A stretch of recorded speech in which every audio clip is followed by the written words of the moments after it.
Nobody knows.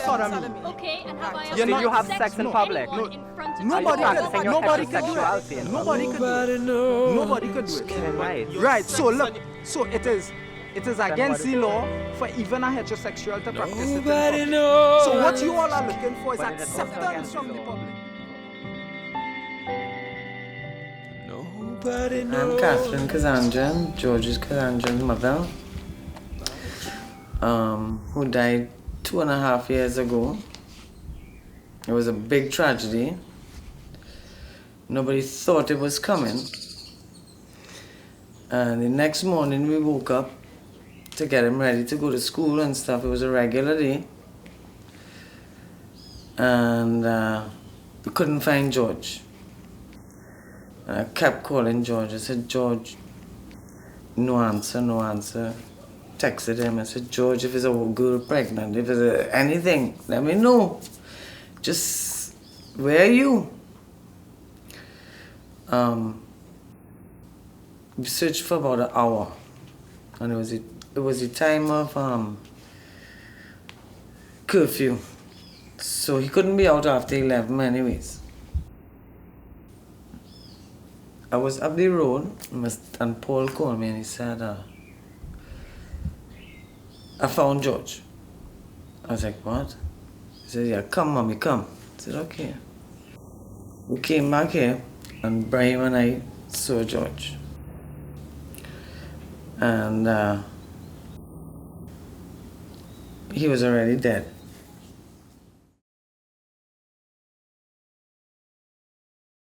While calling people, they told us, oh, somebody threatened him last night. We're like, who threatened him?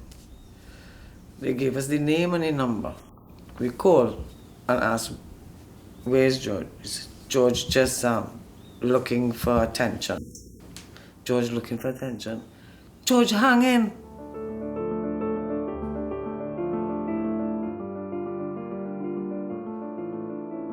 So Silver Lining Foundation seeks to address bullying and violence within the framework of sexual diversity. We started in February of 2012, and the impetus for starting that organization was the tragic suicide of 16-year-old George Kazanjian. He took his life in September of 2011 because he was struggling with issues of his sexuality. That around the same time, George Kazanjian was experiencing his struggles, and that ultimately led to his demise. I would have been going through similar struggles, and I would have reached to the same point that he was at, that moment where you believe and in your mind that everything is so hopeless and that you have no support and that it's so lonely and so terrifying that the only option out is suicide.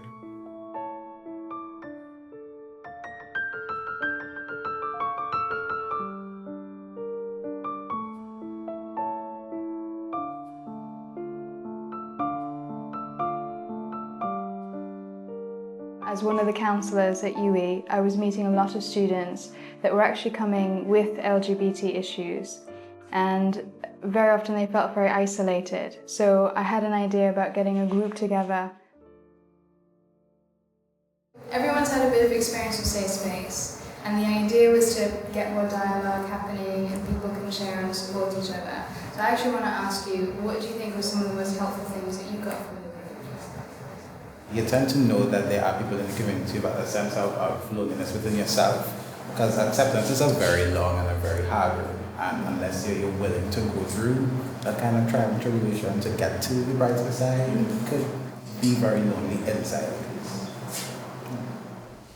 Do you think kids these days are prepped for such issues and realize that there are outlets they can go to talk? No, because after George's death, they had a few hotlines that we tried, and one of them was, we called on a Friday night. We told them, I'm about to kill myself. I need to talk to somebody. They said, we'll call you back Monday. and the person was eating their dinner. Had no time for us. Called me on Monday, I dead Friday night.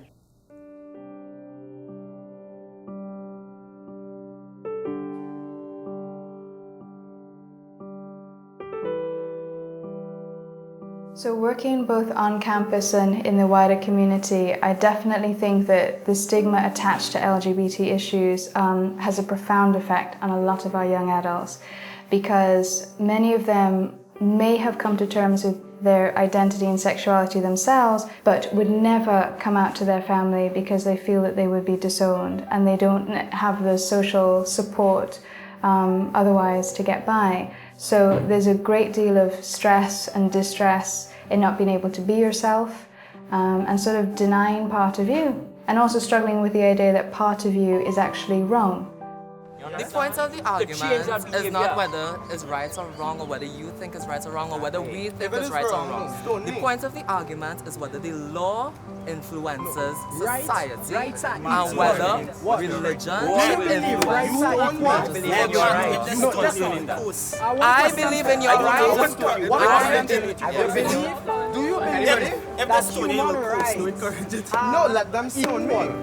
No, nobody here will stone you. Never. But the Bible says human to rights stone me. The Bible never said because that. Up until 1950, women could not vote. Up until 1960, blacks could not. Blacks were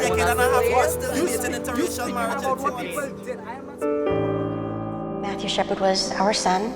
He was a 21-year-old college student at the University of Wyoming in Laramie, Wyoming, in the U.S. And in October of 1998, he was robbed and beaten and left for dead, according to his two killers, because he was gay. We felt, and I've always felt, that your number one responsibility as a parent is taking care of your kids no matter what. Just make them feel loved, secure in their homes, and safe, so they can go out into the world and be successful individuals. If the parents could take on the mantle of crusader to make things right for their kids, things would change really quickly. It's not a choice someone makes to be part of the LGBT community. It's who you are. And if everyone would understand that, I think things would move along a little quicker. Your most valuable national treasure are your children, because they are your next generation to help your country succeed.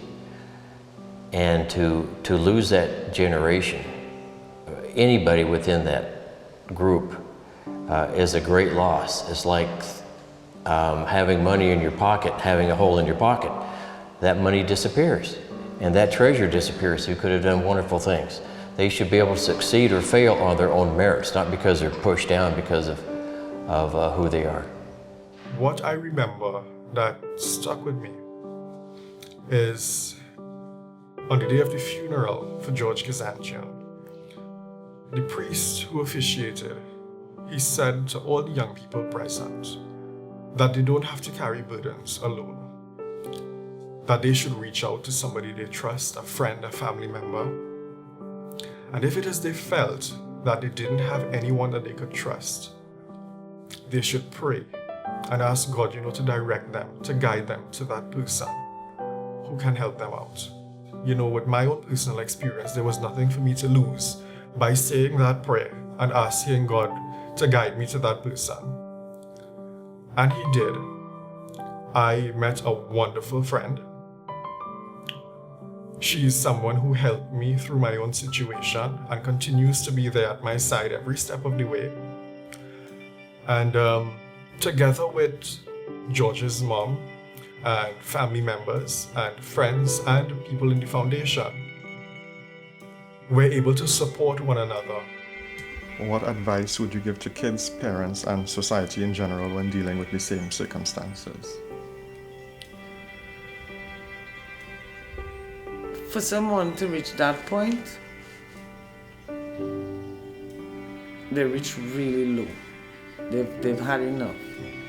They have nowhere to turn. They feel that they have nowhere to turn.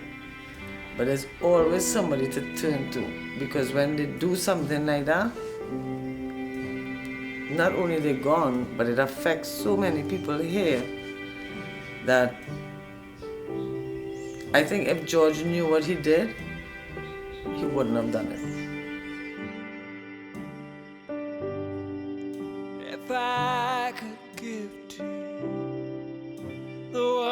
something that you need and place it in your arms, make you feel complete.